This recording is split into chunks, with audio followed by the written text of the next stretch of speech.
देने वाला यज्ञ है। और इस यज्ञ में आप लोगों ने अपना समय, श्रम, धन और अपना सपरिवार जो सहयोग देने का प्रयास किया है, यह सराहनीय है। हम सब इकट्ठा हुए हैं इस यज्ञ के माध्यम से। अपने उत्साह को बनाए रखिए। यज्ञ भगवान है। भागवत इत्यादि ग्रंथों में आया है कि यज्ञ के रूप में भगवान ने अवतार लिया था। ब्रह्मा जी के पुत्र हुए थे प्रजापति रुचि, और प्रजापति रुचि के यहाँ यज्ञ भगवान का अवतार हुआ था। तो यज्ञ स्वयं ही जगदीश्वर है, स्वयं ही भगवान है। और यज्ञ में उत्साह पूर्वक, मन पूर्वक लगना चाहिए, क्योंकि ऐसे बड़े यज्ञों में शामिल होने का और करने का अवसर हम सबको बार बार नहीं मिलता। ये छोटा कार्य नहीं है कि रोज ही हो जाएगा।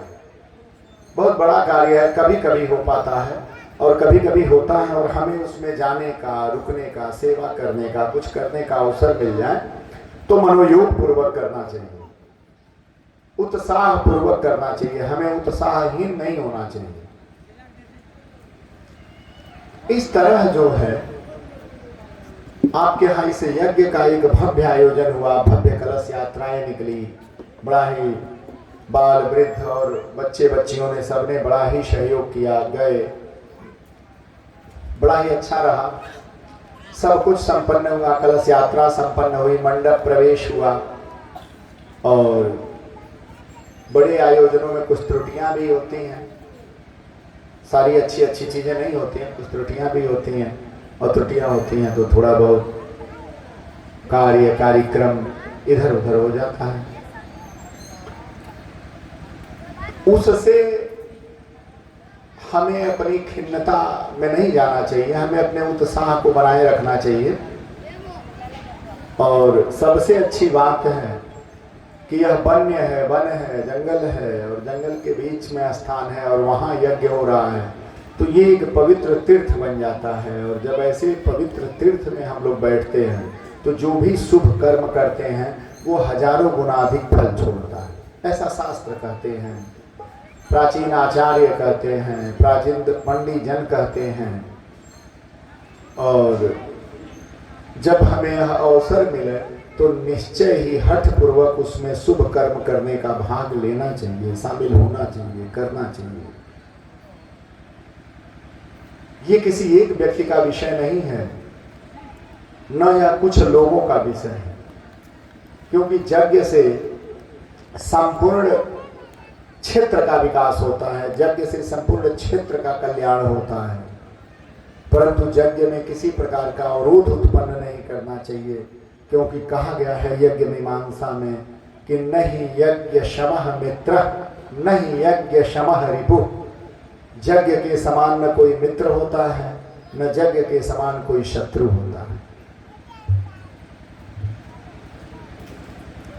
हम लोग रामायण जी पर सुनने के लिए बैठे हैं, और रामायण में खुद ही यज्ञ का विधान आता है। रामायण में 5-5, 6-6 यज्ञों का वर्णन आता है। कुछ सफल होते हैं, कुछ असफल हो जाते हैं।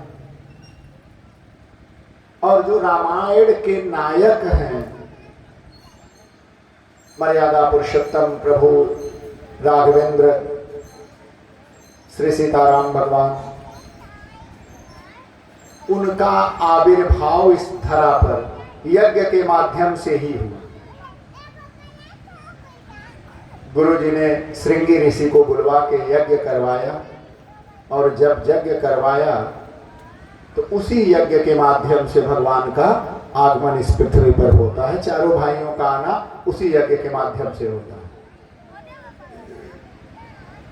तो इस प्रकार यज्ञ देता, यज्ञ हमारा लेता कुछ नहीं, यज्ञ देता। और यज्ञ देता है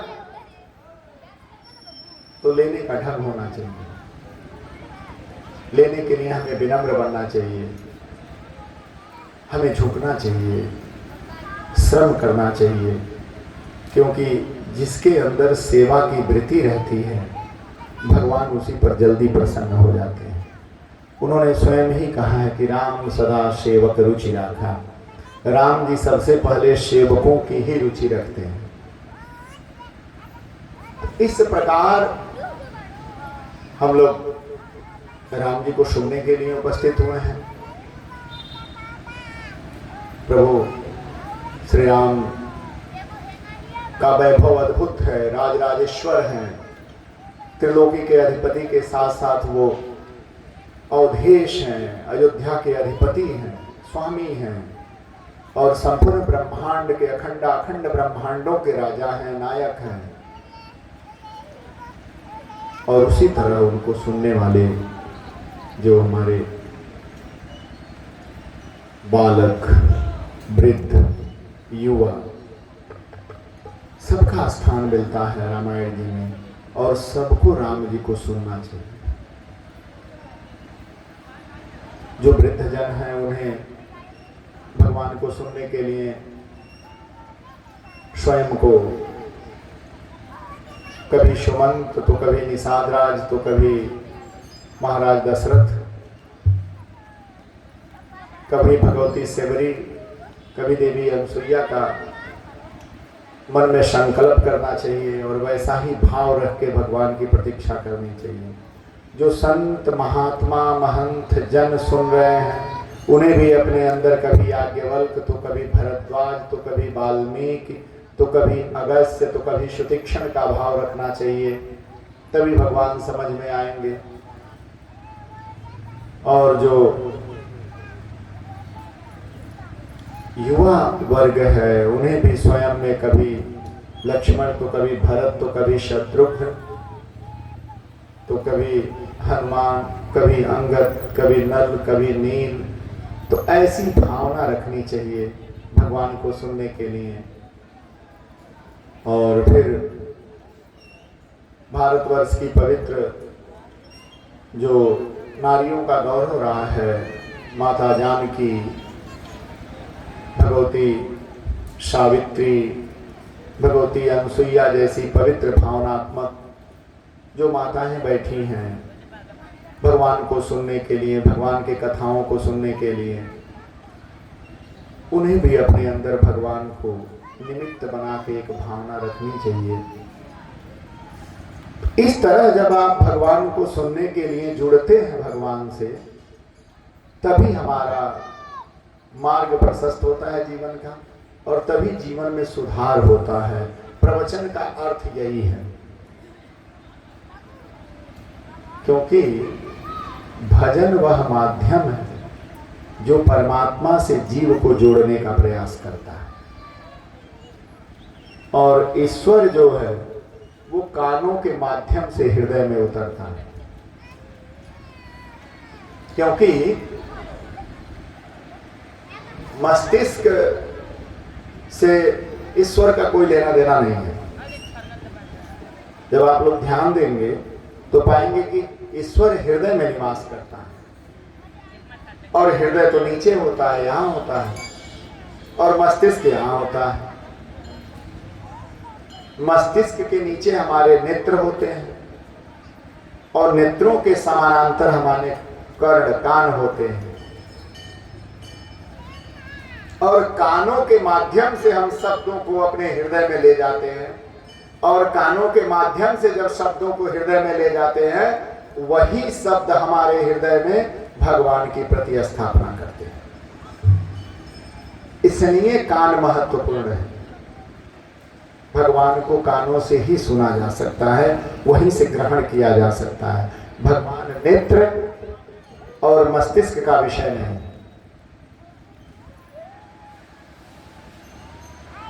क्योंकि मस्तिष्क के साथ धोखा हो जाता है और जो कान भगवान को नहीं सुनते हैं वो इधर उधर की बातें सुनते हैं, वो खुराफात करते हैं। तो इस तरह जीवन में आपको भगवान को सदैव चिंतन करते रहना चाहिए, सुनते रहना चाहिए भगवान से विरत न हो। आप जो भी कर रहे हैं करते रहिए, निरंतर अपने कर्म करते रहिए, कर्म से पीछे मत भागिए, लेकिन भगवान को सुनते रहिए, भगवान को गुनगुनाते रहिए।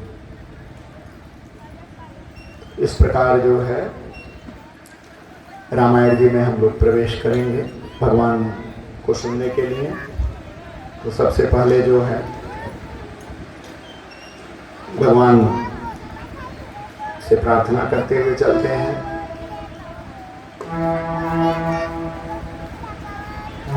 मामवलोकय पंकजलोचन कृपाविलोकनि सोच विमोचन।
भुजबल विपुल भार महि खंडित खर दूषण विराध बद पंडित।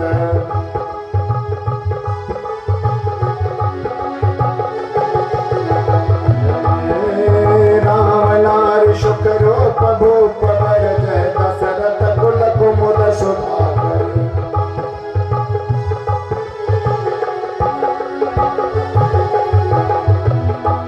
सुजस पुराण विदित निगमागम गावत सुर मुनि संत समागम।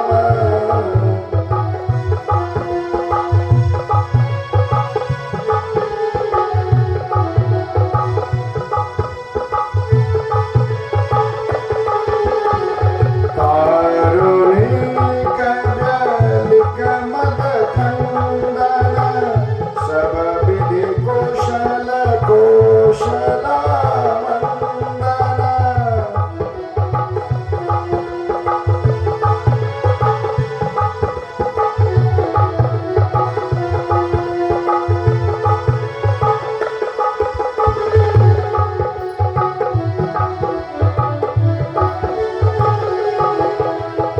कलिमल मथन नाम ममताहन तुलसीदास प्रभु पाहि प्रणत जन।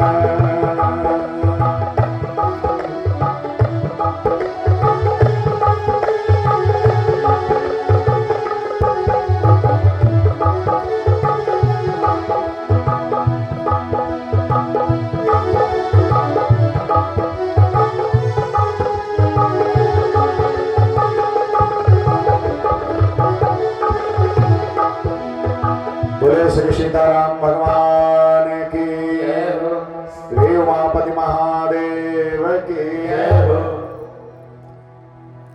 तो इस प्रकार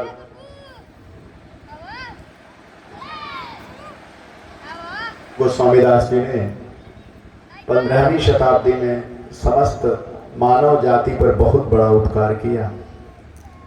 रामचरितमानस की रचना किया उन्होंने। और प्राणी मात्र के कल्याण के लिए उन्होंने लिखा। सबके लिए कुछ न कुछ है उसमें, बालक, वृद्ध, स्त्री, पुरुष, पढ़ने वाले, अनपढ़, गंवार, बुद्धिमान, सबके लिए कुछ न कुछ उसमें है। इतना सुंदर रामायण है। और रामायण के स्तुति खंड में चलते हैं तो साफ साफ लिखते हैं और वह से शुरू करते हैं और वह पर समाप्त होता है रामायण। तो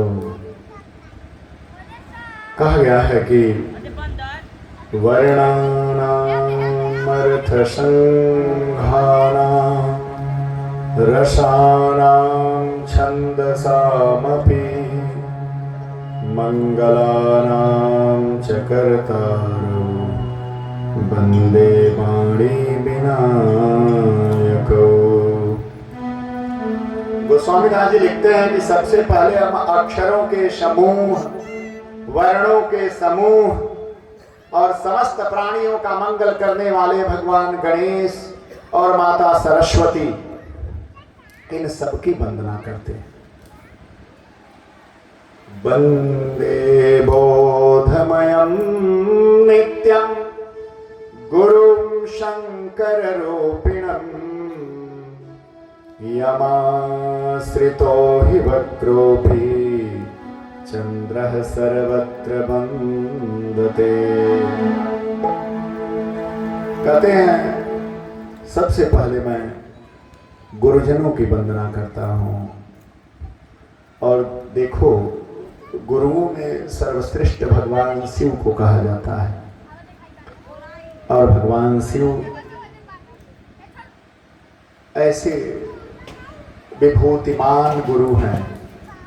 गोस्वामी दास जी लिखते हैं कि तुमने देखा नहीं कि टेढ़ा चंद्रमा भी जिनके मुकुट में लग जाने के बाद पूजनीय हो जाता है। चंद्रमा जब चारों तरफ से अस्त हो जाते हैं तो वो भगवान शिव की जटा में निवास करते हैं। चतुर्दशी, अमावस्या और प्रतिपदा, ये 3 दिन भगवान शिव की जटा में रहते हैं चंद्रमा।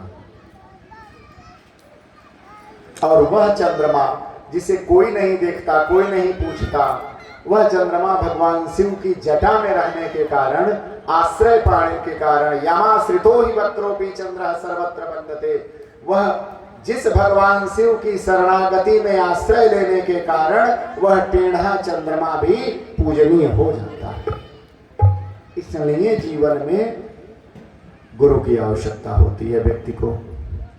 फिर कहते हैं कि भवानी शंकरो वंदे श्रद्धा विश्वास रूपिणो याभ्यां विना न पश्यन्ते सिद्धाः स्वान्तस्थमीश्वरम्। भवानी, भवानी शंकरौ वंदे श्रद्धा विश्वास रूपिणौ। भवानी क्या है? तो भवानी ही श्रद्धा है और भगवान शिव ही विश्वास है। तो भवानी शंकरौ वंदे श्रद्धा विश्वास रूपिणौ। भवानी ही श्रद्धा है, भगवान शिव ही विश्वास है। और याभ्याम बिना न पश्यन्ति, बिना इन दोनों के आपको न तो जीवन में शांति दिख सकती है, न स्थिरता दिख सकती है। इसलिए जीवन में विश्वास और श्रद्धा, ये 2 चीजें बड़ी आवश्यक होती हैं। अगर आपके जीवन में ये 2 चीजें नहीं है, विश्वास नहीं और श्रद्धा नहीं है, तो न तो जीवन में शांति मिल सकती है, न तो जीवन सुखी रह सकता है। सुख और शांति के लिए श्रद्धा और विश्वास परम आवश्यक है। इसलिए जीवन में जो है आस्तिक बने रहिए, कभी नास्तिक मत बने, न कभी कुतर्कों में जाए।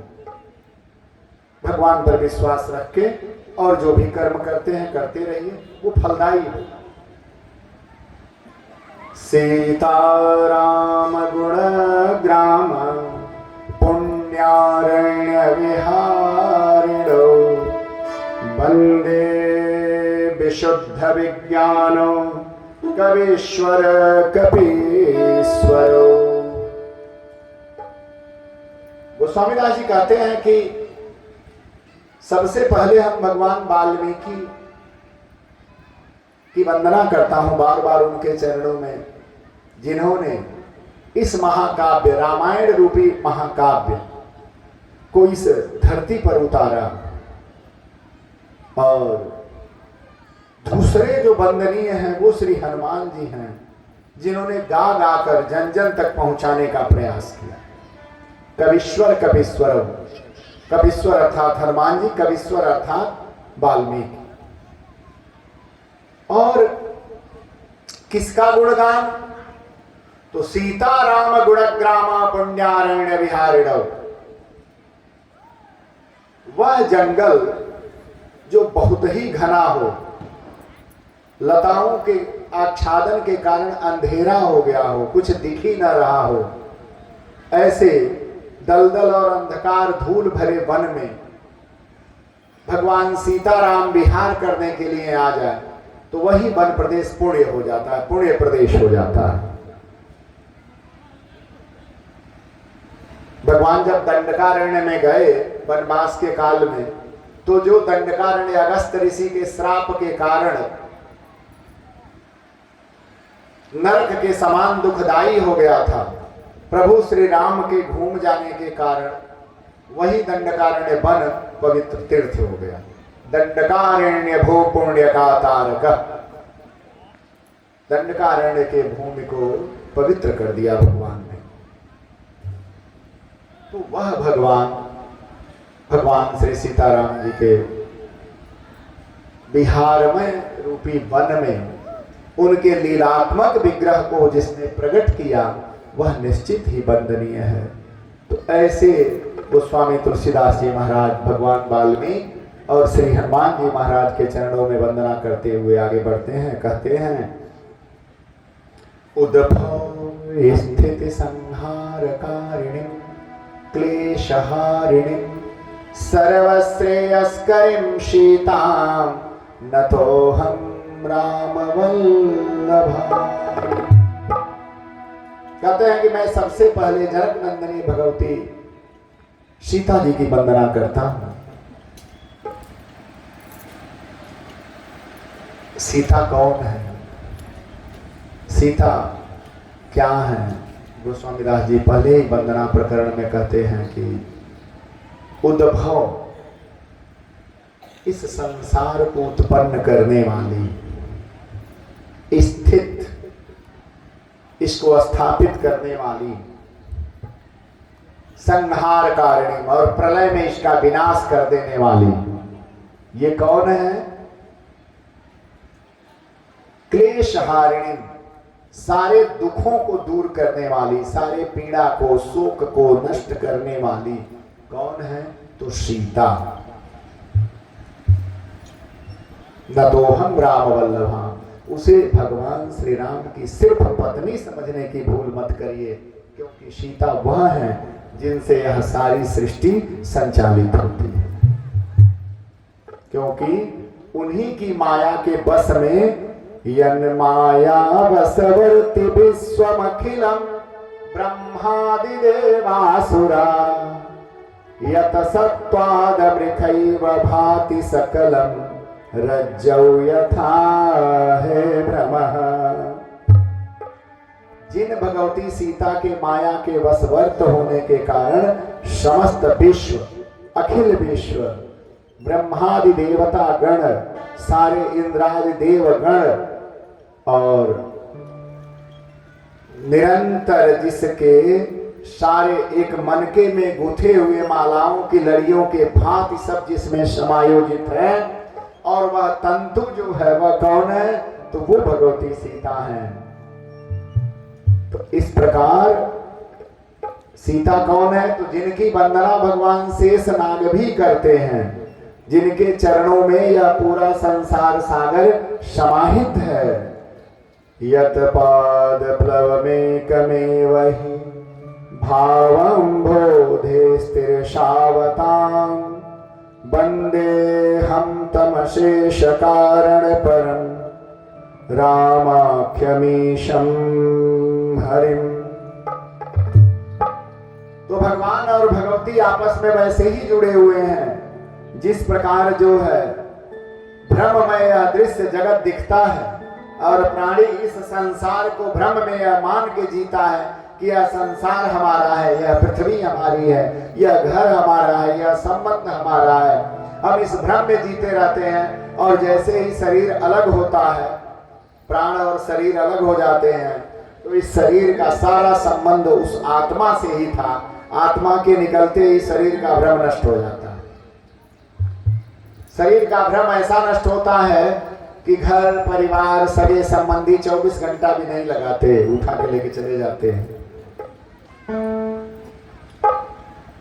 और हमारा संबंध सिर्फ संकल्पों में और कागजों में रह जाता है।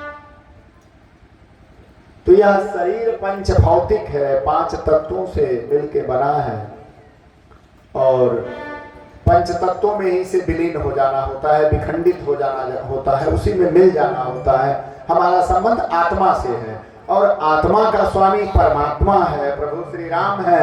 आत्मा राम कहा जाता है उनको।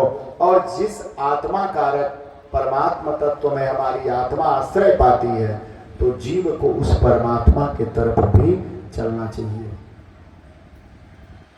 क्योंकि आप जब उस परमात्मा के तरफ नहीं जाएंगे तो संसार से कैसा संबंध है तो पता ही है कि संसार तो जब आत्मा अलग होती है इस शरीर से, तो इस शरीर के साथ क्या होता है ये हम सब देखते हैं। तो इसलिए अपनी बारी की प्रतीक्षा न करके अभी से ही भगवान की तरफ हमें मुड़ना चाहिए और भगवान में लगना चाहिए, क्योंकि कहा गया है कि जड़ चेतन गुण दोषमय विश्व किन्ह करतार, संत हंस गुण गहि पय हयवारि विकार। बनाने वाले ने इस संसार को अद्भुत बनाया है। जड़ चेतन गुण दोषमय विश्व किन्ह करतार। यह जो सारी सृष्टि है, जड़ हो चेतन हो, इन सबको गुण और दोष देकर ही परमात्मा भेजता है। संसार को बनाने वाले ने जड़ चेतन गुण दोष में विश्व किन्ह करतार, करतार ने सबको बना दिया। लेकिन संत हंस गुण गहहि, संतों का हृदय हंस के समान होता है, जो पयहर बार विकार। दूध में पानी मिला के रख दिया जाए तो हंस अपने चोंच से दूध पी लेता है, पानी छोड़ देता है। ये उसका गुण है, हंस का गुण है। उसी तरह हम जीवात्माओं को भी संसार में रहते हुए, संसार के कर्म करते हुए, संसार में निरंतरता बनाए रखते हुए, संसार में स्वयं को बांधना नहीं चाहिए। संसार से विरत होते हुए भगवान का भजन भी करना चाहिए। तो इसलिए गोस्वामीदास जी लिख देते हैं अंतिम में स्तुति करते हुए, जब प्रथम बालकांड की स्तुति करते हैं तो कहते हैं कि नाना पुराण निगमागम सम्मतम जद रामायणे निगदितं क्वचिदन्यतोऽपि शान्तः सुखाय तुलसी रघुनाथ गाथा भाषानि बद्धमति मंजुलमापनोति।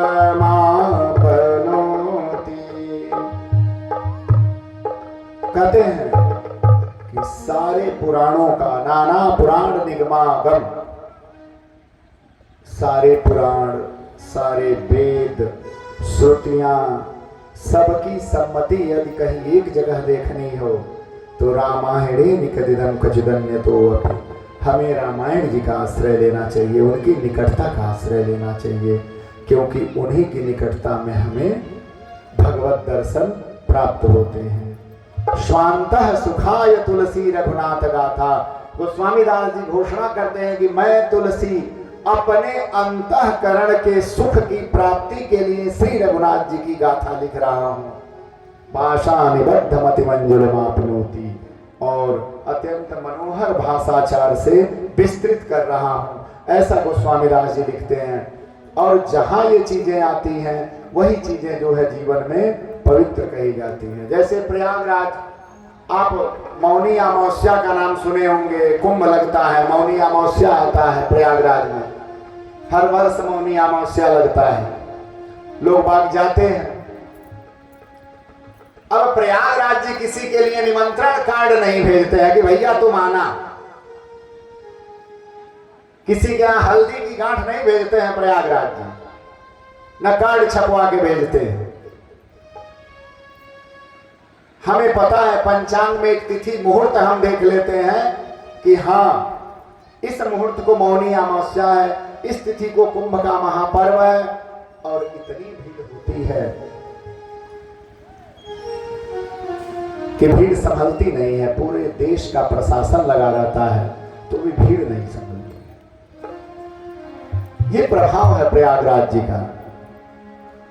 उसी तरह से जीवन में हमें जब हम स्वांतः सुखाय के तरफ बढ़ते हैं तो जीवन में अपने आप ही उत्सव और उमंग उत्पन्न हो जाता है। और जब तक हम अपने अंतःकरण स्वांतः सुखाय में प्रवृत्त नहीं होते हैं तब तक जो है हमारे जीवन में उछल कूद लगी रहती है।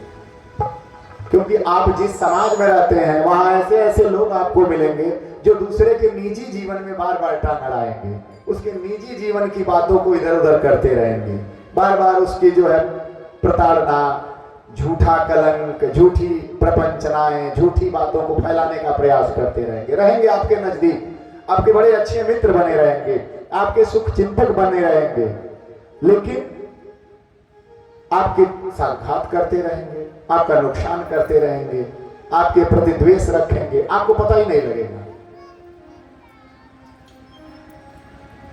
तो ऐसे लोग, जब हम जीवन में स्वांतः सुखाय नहीं होते हैं तो ऐसे ही लोग मिलते हैं, और जब आप स्वांतः सुखाय हो जाते हैं तो ये जो आसुरी बुद्धि के लोग हैं, राक्षसी प्रवृत्ति के लोग हैं, ये शांत हो जाते हैं, क्योंकि इनका बल नहीं चलता, ये आपके रहस्य को नहीं जान पाते, और जब ये आपके रहस्य को नहीं जान पाएंगे तो आपका कुछ नहीं बिगाड़ पाएंगे।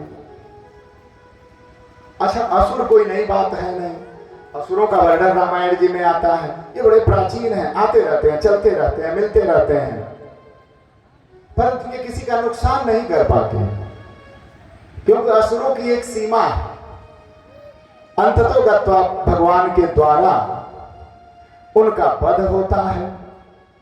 असुर दुर्जन है, दुष्ट है, उसकी मनोवृत्ति है धोखा देना, आपके बारे में अनर्गल प्रलाप करना, ये असुर प्रवृत्ति है, और असुर अंततोगत्वा भगवान के द्वारा जो है वध कर दिया जाता है, मारा जाता है, उसका पतन हो जाता है। तो इसलिए गोस्वामी दास जी कहते हैं कि स्वांतः सुखाय तुलसी रघुनाथ गाथा, मैं तुलसी अपने अंतःकरण की शांति के लिए श्री रघुनाथ जी की गाथा को लिखना। तो ऐसा रामायण है, और रामायण अंतःकरण का विषय है, राम की कथाएं अंतःकरण की पवित्रता का विषय है। इसलिए श्री राम लला को, श्री राम जी को समझने के लिए हमें अंतःकरण की सिद्धि करनी पड़ती है, मन को एकाग्र करना पड़ता है, शांत करना पड़ता है। अब देखिए, हम तो यज्ञ में आए, भगवान गुरुदेव भगवान ने कहा कि भाई देखो रामायण जी पर बोलना है।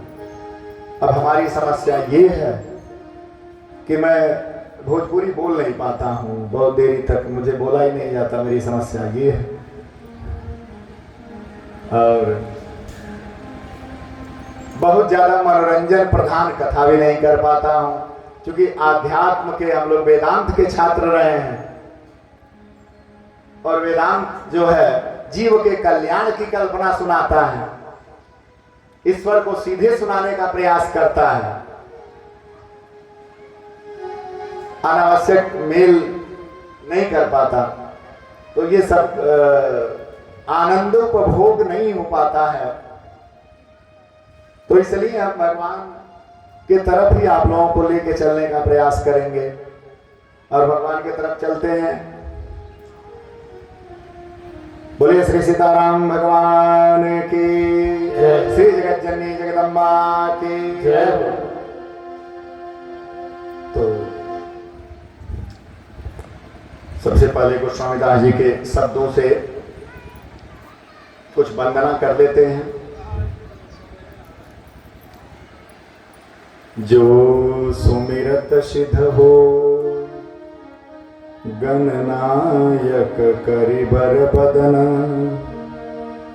करहु अनुग्रह सोई बुद्धि राशि शुभ गुण सदन। मूक होई बाचाल पंगु चढ़ई गिरिवर गहन, जासु कृपा सो दयाल द्रवं सकल कलिमल दहन। नील सरोरुह श्याम तरुण अरुण बारिज नयन, करौ सुमम धाम सदा क्षीर सागर शयन। कुंद इंदु समदेह उमारमन करुणा अयन, जाहि दीन परने करौ कृपा मर्दन मयन। बंदौ गुरुपद कंज कृपा सिंधु नररूप हरि, महामोह तप पुंज जासु बचन रवि कर निकर। बंदौ गुरुपद पदुम परागा, सुरचि सुबास सुरस अनुरागा। बंदौ गुरुपद पदुम परागा, सुरचि सुबास सरस अनुरागा। अमिय मोरी माया चूरन चारु, समन सकल भवरुज परिवारो। अमिय मोरी माया चूरन चारु, समन सकल भवरुज परिवारो। सुकृति संभूतन विमल विभूति, मंजुल मंगल मोद प्रसूति।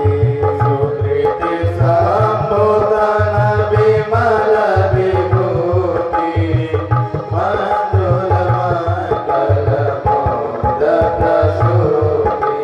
जन मन मंज मुकुर मलहरणी, किए तिलक गुण गण बस करनी। जन मन मंज मुकुर मलहरणी, किए तिलक गुण गण बस करनी। गुरुपद नख मणि गण ज्योति, सुमिरत दिव्य दृष्टि होती। श्री गुरुपद नख मणि गण ज्योति, सुमिरत दिव्य दृष्टि होती। दलन मोह तम सोष प्रकाशु, बड़े भाग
वंदनीय जिहु जग जस पावा।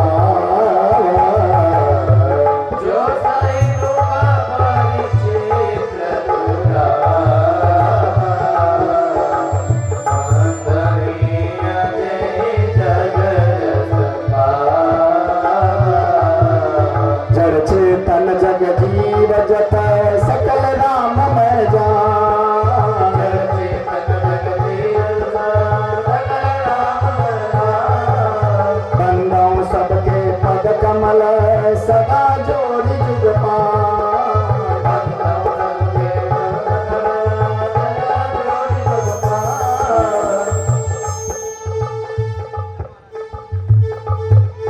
हे देव तनु जनर नाग खद प्रेत पितर गंधर।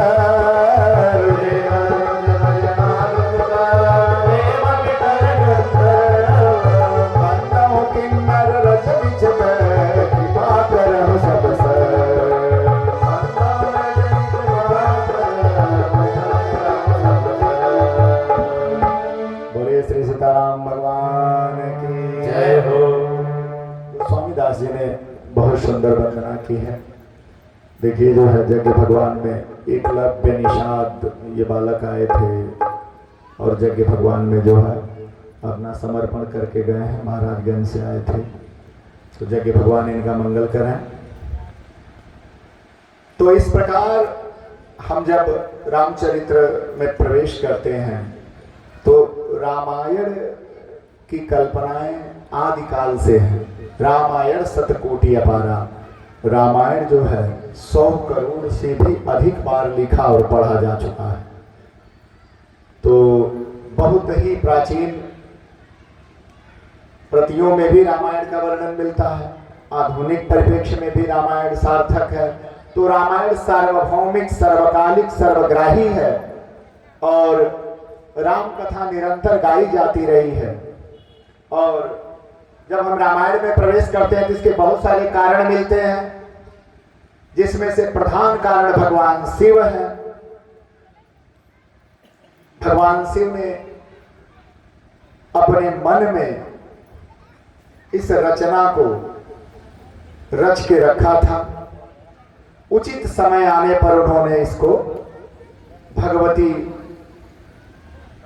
गिरिराज नंदिनी को सुनाया और उनको सुनाकर संपूर्ण मानव जाति, देव जाति सब पर भगवान ने बड़ी कृपा किया और उस कृपा के प्रसाद से ही जो है आज यह रामायण सबको प्राप्त होगा।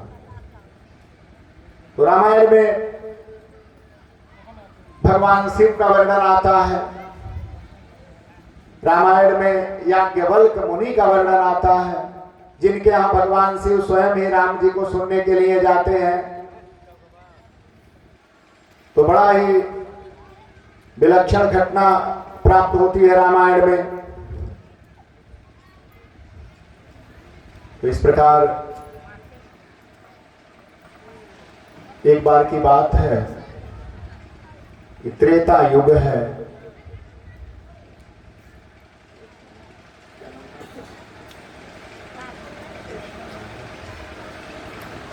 तो ये देखिए कृष्णा यादव जी यज्ञ भगवान में अपना 201 रुपया लेके समायोजन करने आए थे। यज्ञ भगवान इनका मंगल करें। भगवान प्रभु राम की कृपा हो आप पर।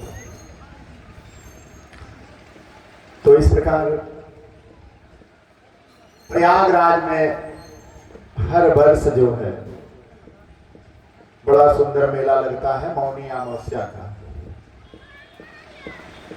और उसी में जो है मेला लगा है। और उस मेला में जो है कहा गया है, रामचरितमानस में आया है कि माघ मकर गत रवि जब होही तीरथ पति आमे शब को। जब भगवान सूर्य, असल में देवताओं का जो एक दिन होता है उसमें हम पृथ्वी वासियों का 365 दिन होता है। यानी हमारा एक वर्ष बराबर देवताओं का एक दिन। सूर्य उत्तरायण में होते हैं और दक्षिणायन में होते हैं, 2 अयन होता है सूर्य का। तो जब भगवान उत्तरायण में होते हैं तो मकर राशि पर जब सूर्य आते हैं तो उत्तरायण होता है, और मकर राशि पर आते हैं तो हम लोग मकर की संक्रांति खिचड़ी मनाते हैं।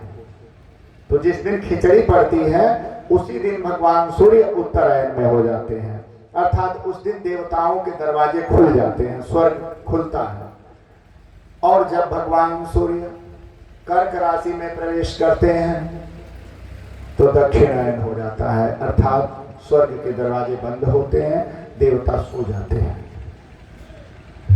तो देवताओं की जो रात्रि है वो दक्षिणायन है और जो देवताओं का दिन है वो उत्तरायण है।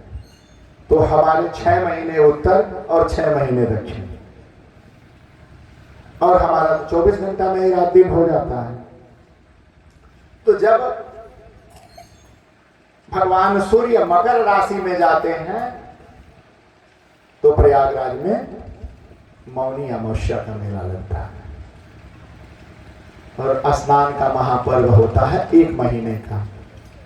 पूरे माघ में जो है प्रजा स्नान करने जाती है, माघ स्नान माघ मेला करके प्रयागराज प्रशासन लग जाता है, तैयारी करता है, तो बड़े अच्छे से जो है होता है। तो सिर्फ मनुष्य ही नहीं जाते हैं माघ मेला में स्नान करने, प्रयागराज में स्नान करने, देवता आते हैं, गंधर्व आते हैं, पितर आते हैं, प्रेत आते हैं, सभी अपने मुक्ति के निमित्त आते हैं। तो एक बार त्रेता युग का समय है और त्रेता युग के उस समय में भगवान शिव भी जो है माता सती को साथ लेकर प्रयागराज जा रहे हैं।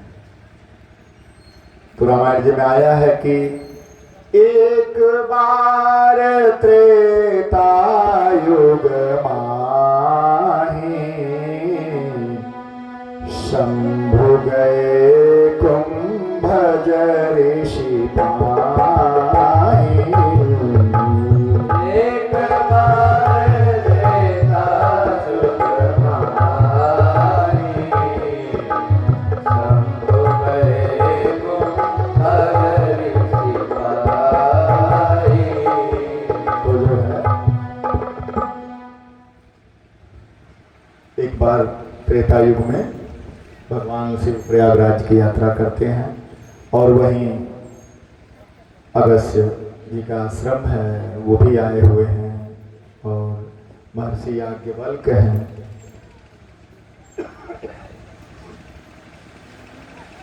चलते चलते भगवान पहुंचते हैं और वहीं भरद्वाज सभी महात्मा गण इकट्ठा हुए हैं।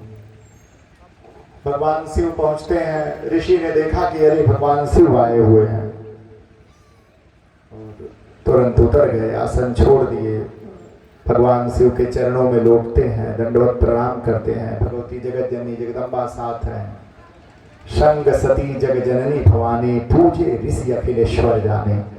भगवती जगत जननी जगदम्बा स्वयं ही भगवान शिव के साथ है, ऋषि दोनों लोगों की पूजा करते हैं, अखिलेश्वर हैं और लेकर आते हैं, आसन पर बैठाते हैं और भगवान से कुछ न कुछ वार्तालाप होता है और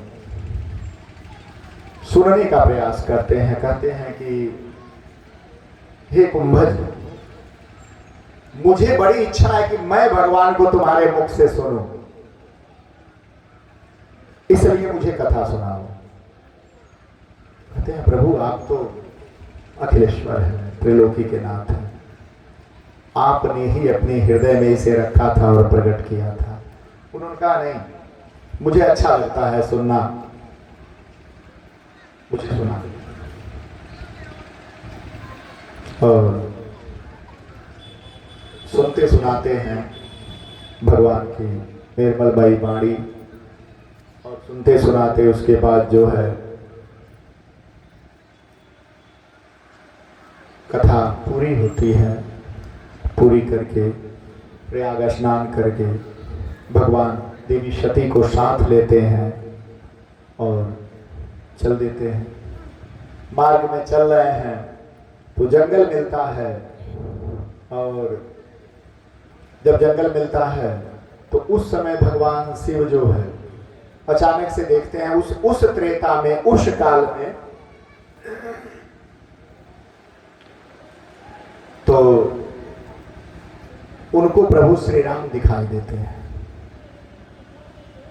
और साथ में लखन लाल जी दिखाई देते हैं।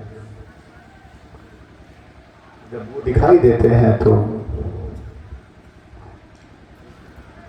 भगवान शिव सारा काम छोड़ के देखते ही रह जाते हैं, भगवान को हाथ जोड़ के प्रणाम करते हैं और प्रणाम करके चलते हैं, आगे बढ़ते हैं। अब ये बात माता सती को नहीं पच रही है, वो समझ नहीं पा रही हैं। बार बार भगवान के मन को टटोलती हैं, कहती हैं ये लोग कौन थे? तो प्रभु कहते हैं कि ये भगवान श्री राम थे। कहती हैं अरे ऐसा कैसे हो सकता है?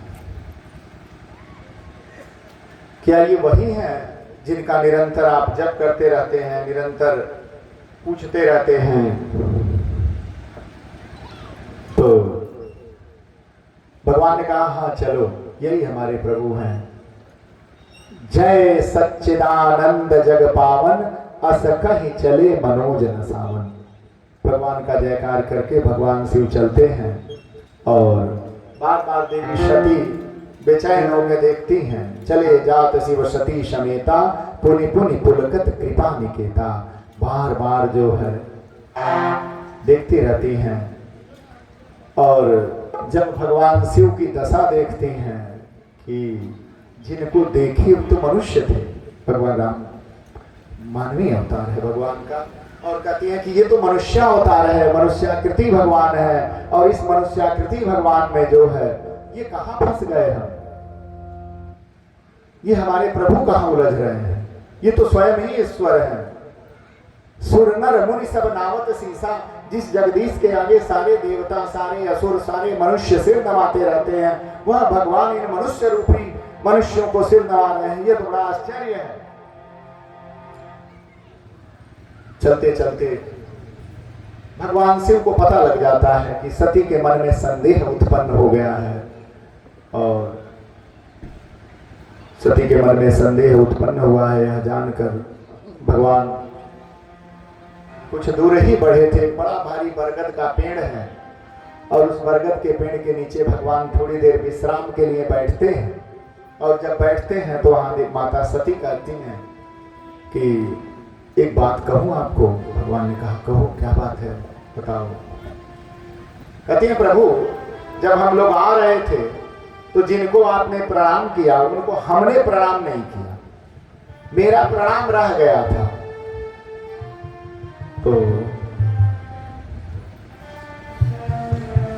क्या करूं, मैं एक बार जाके उनको प्रणाम करके आऊं।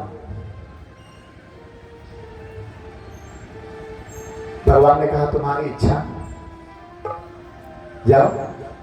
प्रणाम तो यहां से मन से भी कर सकती हो, और नहीं तो जाओ, आ जाना जल्दी। देवी सती चल देती हैं,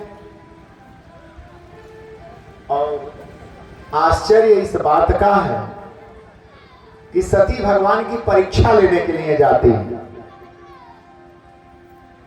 और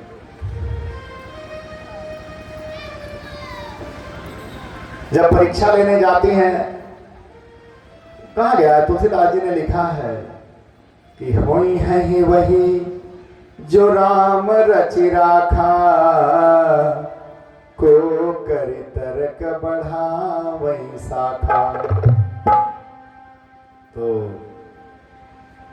भगवान शिव सोचते हैं कि सती के मन में ऐसा क्या आया कि ये चली गई है मिलने प्रणाम करने, कहीं प्रभु की परीक्षा लेने तो नहीं चली गई है, या कोई गलती ना करे, यही सोच रहे हैं। और इधर देवी सती जो है चलती हैं, और चलते चलते जो है देवी सती मन में जो है यह भाव बनाती हैं कि मैं माया का वेश धारण कर लेती हूं और परीक्षा ले लेती हूं। जिनको स्वयं मेरे प्रभु प्रणाम कर रहे थे, मैं उनकी महिमा तो देखूं कि वो कितने महिमावान है, हमें पहचानते हैं कि नहीं पहचानते हैं। और उस समय भगवती सीता का अपहरण हुआ है, दुष्ट रावण ने देवी सीता का अपहरण कर रखा है। तो ऐसा वेश, अच्छा मायावी कितना ही बड़ा चतुर हो वो पहचान लिया जाता है। माया बहुत देरी तक नहीं टिकती है। आप मिट्टी का ढेला डालेंगे पानी में और लोहे का टुकड़ा डालेंगे, दोनों डूबता है, पर ढेला घुलनशील है, घुल जाता है, गल जाता है, पानी में मिल जाता है। और लोहा जो है वो गलता नहीं, वो बैठ जाएगा जाके तलहटी में, पत्थर बैठ जाएगा। तो जो पत्थर है वो यथार्थ है और माया जो है वो छल है, धोखा है, छद्मता है। तो देवी सती जो है माया का सीता बनती है, माया का रूप बनाती है, माया की सीता बन जाती हैं और चल देती है माया की सीता बन के। पुनि पुनि हृदय विचार करि धरि सीता कर रूप, आगे होई चली पंथ तेहि जेहि आवत नर भूप। उस मार्ग में आगे आके खड़ी हो जाती हैं जिस मार्ग में प्रभु श्री राम आ रहे हैं। और अंततोगत्वा अचानक से जो है प्रभु देखते हैं, और जब भगवान ने देखा, लक्ष्मण जी देखते हैं पहले देवी सती को। लक्ष्मण जी को बड़ा आश्चर्य होता है। लक्ष्मण दीखऊ माँ कृत वेशा, चकित भय भ्रम हृदय विशेषा।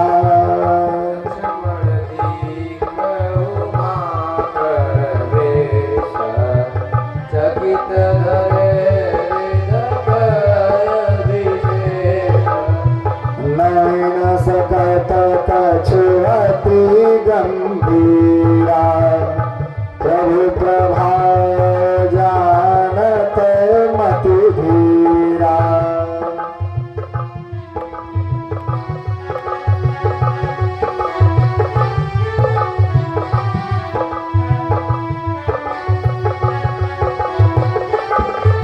तो इस प्रकार जो है अब प्रभु लक्ष्मण और प्रभु श्री राम दोनों लोगों ने देवी सती का यह कपटमय वेश देखा और भगवान आ जाते हैं सामने। देवी सती को देखते हैं भगवान तो पिता का नाम लेके प्रणाम करते हैं।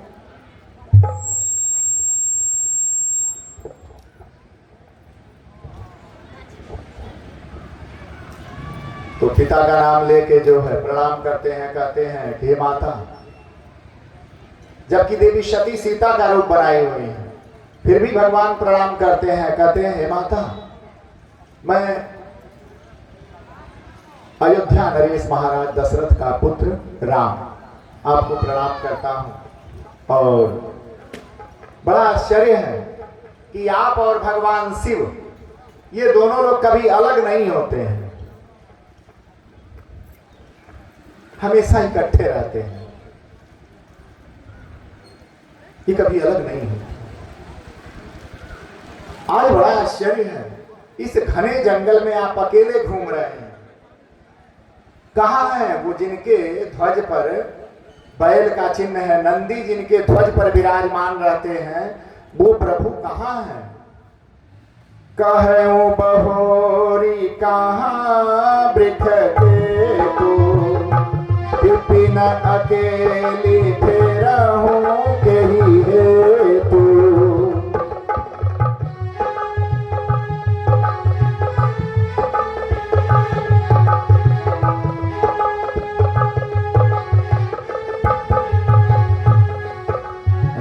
राम बचन मृद गूढ़ सुनी उपजा अति संकोचु। सती सभीत महेश पहे चलू हृदय बड़ सोचु।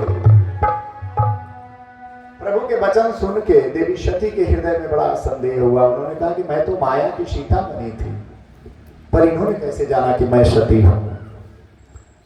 इन्होंने पहचान लिया मुझको। तो बड़ा संदेहप्रद वाक्य है, बड़ा संदेहप्रद बात है। और मेरे लिए तो चिंता की बात है। भगवान शिव ने मुझे मना किया था, फिर भी मैं नहीं मानी आई, और आने के बाद जो है ये मेरे साथ बड़ा गलत हुआ। अच्छा, भगवान शिव जो है जगत गुरु है, संसार का भला चाहने वाले हैं, और देवी सती उनकी अर्धांगिनी है, नित्य लीलालीन प्रिया है उनकी। और 2 बार जीवन में समझाए थे, और 2 ऐसी घटनाएं रही जहां उन्होंने माना ही नहीं।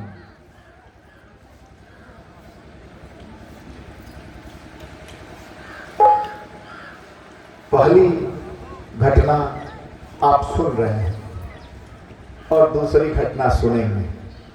तो पहली घटना में भगवान कहे थे कि यहीं से प्रणाम कर लो, क्या आवश्यकता है, पर मानी नहीं, गई, और गई तो वेश बदल लिया, सीता बन गई।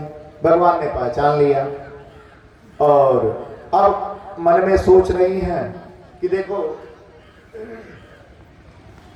मैं शंकर कर कहा न माना, मैंने भगवान शिव का कहा नहीं माना, निज अज्ञान राम पर आना, और मैंने अपनी अज्ञानता भगवान राम पर थोपनी चाहिए, और उन्होंने मुझे पहचान लिया। अच्छा, जो मायापति हैं,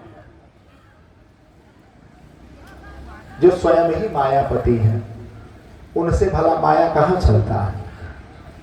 तो इस तरह प्रभु श्री राम के चरित्र में देवी सती का यह चरित्र प्राप्त होता है, और बड़ी सोच में है, और उसी सोच में उनके मन में बड़ा ही घबराहट होती है, और घबराहट होने के बाद जो है वो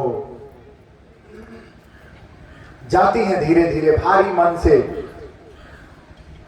भगवान शिव की आज्ञा के विरुद्ध कर्म की है, तो भारी मन से जा रही हैं। चलते चलते भगवान शिव के पास पहुंचती हैं, और इधर भगवान राम अपना प्रभाव दिखाना चाहते हैं माता सती को, और जैसे ही माता सती मुड़ के चलती हैं तो देखती हैं कि उनके सामने जो है सीता और राम लक्ष्मण खड़े हैं।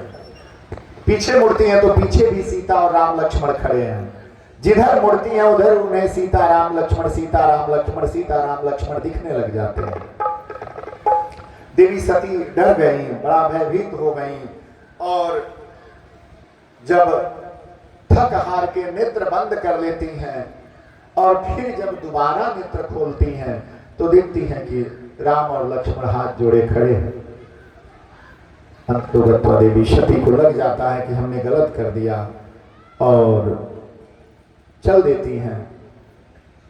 और चलते चलते जब पहुंचती हैं भगवान शिव के पास, तो वहां बड़ा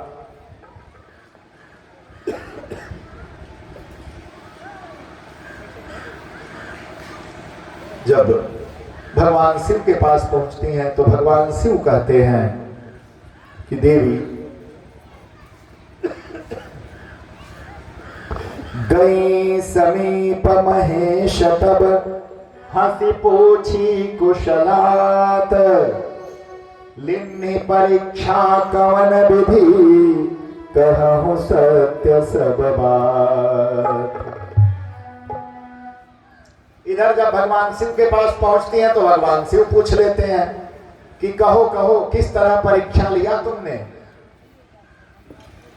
परीक्षा में सफल हुई कि नहीं। देवी सती बड़ा आश्चर्यचकित हो जाती हैं कि मेरे साथ हो क्या रहा है, और इस प्रकार कहती है नहीं नहीं प्रभु, मैं तो बस प्रणाम करने गई थी। फिर झूठ बोल देती हैं कि मैं तो प्रणाम करने गई थी और प्रणाम करके आ गए। इसलिए अपने आत्मीय जनों से, अपने निकटस्थ जनों से कभी छल मत करिए, झूठ मत बोलिए उनके साथ। देवी सती आज जो है उनके साथ छल कर रही हैं, जो उनके ही अधीश्वर हैं, अधिष्ठाता हैं, अर्धनारीश्वर कहा जाता है जिनको, उस भगवान शिव से देवी सती ने झूठ बोला है। और इस प्रकार जो है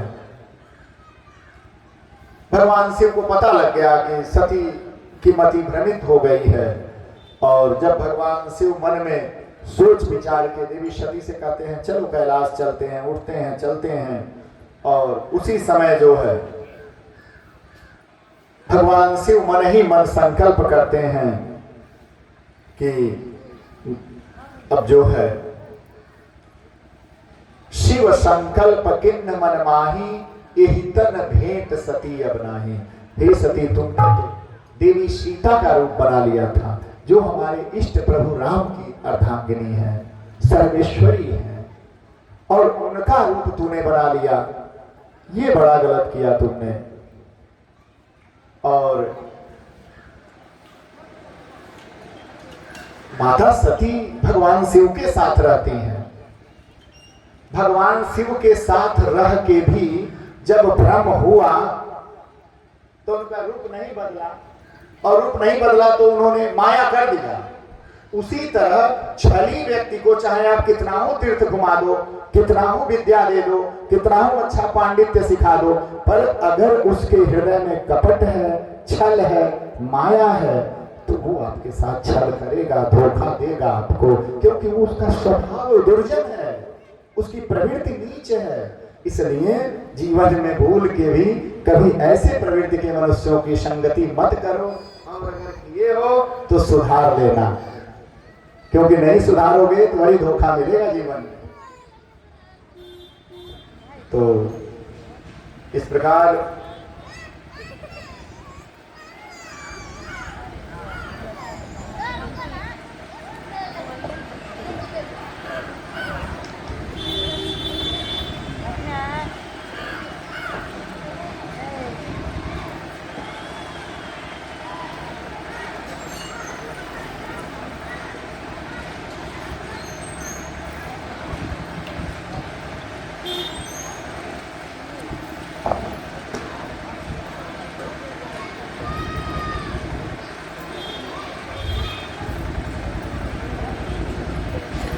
उमापति महादेव की।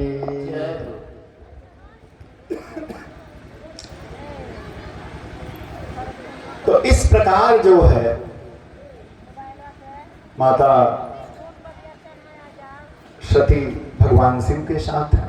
और इधर जब भगवान शिव को पता लगा कि सती ने देवी सीता, सती कृत सीता कर वेशा, देवी सती ने सीता जी का वेश धारण कर लिया है, तो उन्होंने कहा कि अरे अब तो नहीं हो सकता, ये हितन भेंट सती अब नाही। प्रतिज्ञा कर दिया महादेव ने, शिव संकल्प मस्तु, शिव ने संकल्प किया कि अब मैं इस शरीर से देवी सती का स्पर्श नहीं कर सकता। ऐसा कठोर प्रण ले लेते हैं महादेव, और प्रण लेके ज्यों ही चलते हैं त्यों ही आकाशवाणी होती है कि असपन तुम बिनु करई को आना, राम भगत समर्थ भगवाना। हे विश्वनाथ, ऐसा प्रतिज्ञा सिर्फ तुम ही कर सकते हो प्रभु, क्योंकि प्रभु श्री राम को निरंतर प्रेम करने वाला आपके सिवा इस सृष्टि में और कोई दूसरा नहीं है। आकाशवाणी सुनती हैं देवी सती, घबरा जाती हैं, पूछती हैं कि किन कवन पन कहूं कृपाला, सत्य धाम प्रभु दीन दयाला। कि हे प्रभु, आपने ऐसा कौन सा प्रतिज्ञा कर दिया कि आकाशवाणी को बोलना पड़ा। भगवान आप तो धन्य है प्रभु। बहुत भांति पूछती हैं देवी सती, पर भगवान कोई उत्तर नहीं देते हैं, और कोई उत्तर न प्राप्त करने के कारण देवी सती बड़ा ही हृदय में सोचती रह जाती है कि हमने जो कपट किया उसका दंड मिल गया लग रहा है मुझे। और इस तरह भगवान शिव जो है कैलाश पर्वत के लिए चल देते हैं, और भगवान शिव जो है कैलाश पर पहुंचते हैं। सती बसहि कैलाश तब अधिक सोच मन माय, मरमन को जान कछु जुग सम दिवस सिरा।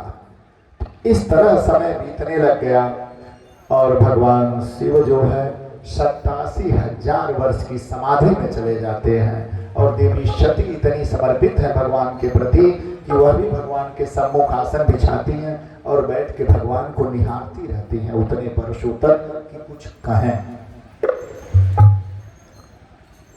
तो इस तरह जो है आप रामायण जी को सुन रहे हैं। भगवान राम की कथा में आप देवी सती का यह चरित्र सुन रहे हैं। और इसमें आगे जो है दक्ष प्रजापति के यज्ञ का वर्णन आता है, देवी सती का उस यज्ञ में जाना और अंततो गत्वा देवी सती हो जाती हैं। यथा नामम तथा गुणः, जैसा नाम है वैसा होता है। और फिर जो है देवी सती अपने को विलीन कर देती हैं भगवान में। फिर पर्वतराज हिमालय के यहाँ उनका जन्म होता है और भगवान शिव का विवाह होता है। तो चूंकि आज एक तो हम काफी अव्यवस्थाएं थी, तो अव्यवस्थाओं को देखते हुए व्यवस्था बनाते हुए समय लगा, देरी से बैठे और आचार्य जी लोगों का यज्ञ में जाने का समय हो गया है। क्योंकि बड़ा कार्य यज्ञ मंडप है और वहां जो है आचार्य जी लोगों का समय हो गया है। वो लोग मंत्र पूजन में लगेंगे, मूर्तियों के भी संस्कार हैं, तो कार्य तो बड़ा है और इस बड़े कार्य की तरफ जो है हम लोग बढ़ रहे हैं। तो हमारा समय पूरा हो गया है, हमारा समय 3 साढ़े 3 बजे तक का ही है, तो पूरा हो गया है। तो इस तरह जो है एक बार ताली बजाते हुए भगवान का एक छोटा सा भजन करते हुए फिर हम विश्राम की तरफ जाएंगे और आचार्य लोग आएंगे, पहुंचेंगे। बोले भक्तवत्सल भगवान की।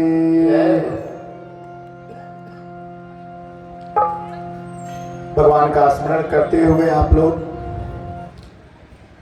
मुकुंद माधव गोविंद बोल, मुकुंद माधव गोविंद बोल, केशव माधव हरि हरि बोल, केशव माधव हरि हरि बोल, मुकुंद माधव गोविंद बोल, मुकुंद माधव गोविंद बोल, केशव माधव हरि हरि बोल, केशव माधव हरि हरि बोल,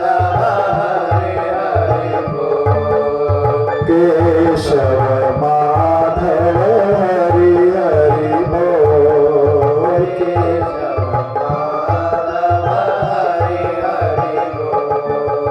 राम राम बोल, राम राम बोल, राम राम बोल, राम राम बोल, राम राम बोल, राम राम बोल, राम राम बोल, राम राम बोल। शिव शिव बोल प्यारे शिव शिव बोल, शिव शिव बोल प्यारे शिव शिव बोल, शिव शिव बोल प्यारे शिव शिव बोल, शिव शिव बोल प्यारे शिव शिव बोल। मुकुंद माधव गोविंद बोल, मुकुंद माधव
राजगढ़ी माता की जय हो। भावनगर बस्ती की जय हो। संत समाज की जय हो। आवाहित समस्त देवी देवताओं की जय हो। गुरु गोविंद की जय हो। गौ माता की जय हो। भारत माता की जय हो। सत्य सनातन धर्म की जय हो। श्री हनुमान जी महाराज की जय हो। आज के आनंद की जय हो। जय जय श्री सीताराम।